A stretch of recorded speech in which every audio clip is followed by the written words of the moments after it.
Hey, my people, I'm currently in Gambia. I got here August 7th. I think today like the 11th, so I've been here like 4 days, 4 or 5 days.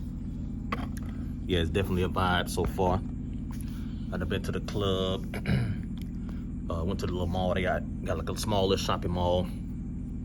It's not like a big one that you might find in most bigger cities or bigger countries, but you know, something that they can go to, you know, get some food or like a small arcade or whatnot they have there. But yeah, the club scene definitely a vibe so far. You know, people being there dancing or whatnot. And but you do see some things go on in there that like outright in your face,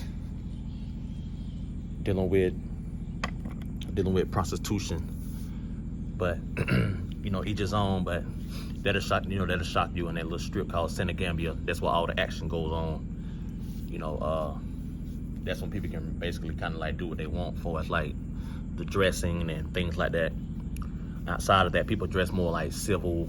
You know, you don't really see like you don't see ladies looking sexy till you get in that little area called Gambia. That's when you start seeing, you know, all the litness or the vibes, you know, things that people come from most places come to see or do on weekends and things like that. So if you definitely want to come here and party, hit the party scene, definitely go to Gambia on Fridays and Saturdays. Maybe some places might be okay on a Sunday, but from what I heard, Saturday is definitely the time to go out there because most people don't work on Sundays. So that definitely where you can catch, you know, you'll be able to see the whole coat, like people just come out from all over and you get to really see how people party and things like that. And the beaches here, you will find most of the hotels, resorts and things on one long stretch of beach. So it's a small country, easy to navigate. But the only thing about it is the getting around part, because you have to depend on taxis, and coming from abroad, you don't really know the prices, you don't know the areas. You know, they don't have like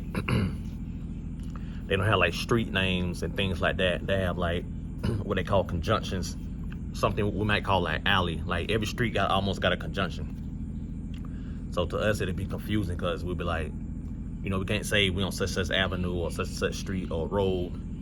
You know, we have to describe the conjunction.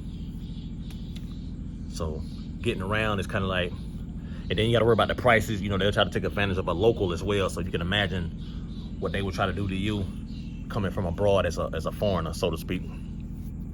But the people are welcoming. You know, people are friendly. But you know, you still have to have your guard up. You know, people will try to take advantage of you, especially when you speak English. That's when you really have to have your guard up.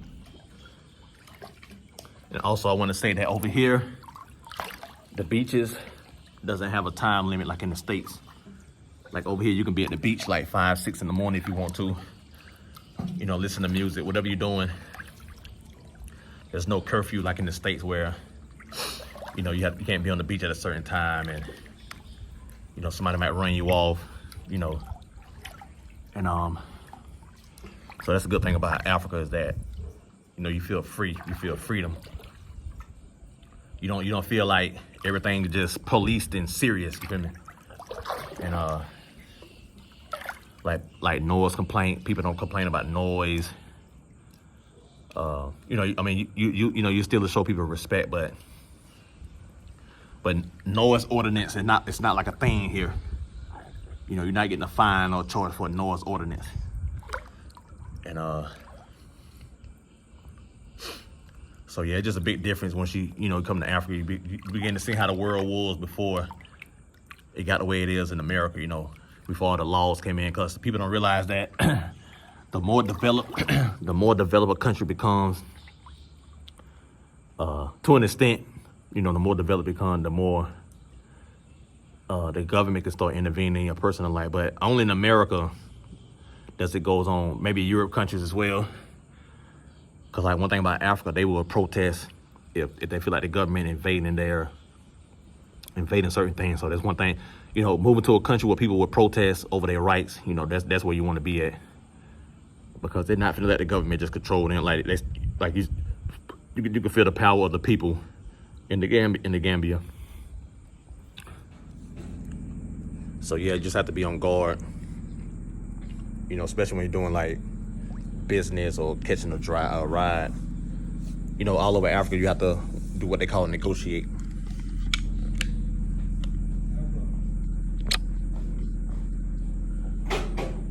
You have to negotiate on everything that you do in order to keep